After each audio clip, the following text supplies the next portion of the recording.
حضور کی حیثیت، آپ کا مرتبہ اور مقام بحثت ایک سپہ سالار کے. اب یہ بڑے بڑے جرنیلوں سے پوچھئے کہ آپ نے جو جنگی حکمت عملی اختیار فرمائی اس میں جس مہارت کا ثبوت دیا ہے، حالانکہ ساری عمر کبھی آپ نے کسی جنگ میں حصہ نہیں لیا، بدر سے پہلے یا اس سے پہلے کی چند مہمات میں شرکت کی ہے، باضابطہ جنگ کی نوبت نہیں آئی.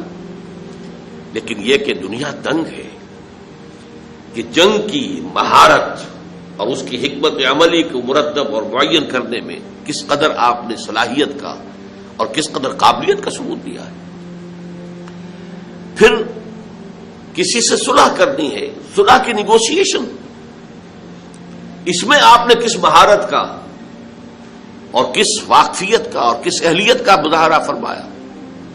صلح حدیبیہ ہو یا میثاق مدینہ ہو یا اس سے بھی پہلے یثرب کے مختلف طبقات کو آپس میں جمع کرنے کے لیے جو معاہدہ ہوا ہے، ان کا مطالعہ کیجئے، عقلیں دنگ رہ جاتی.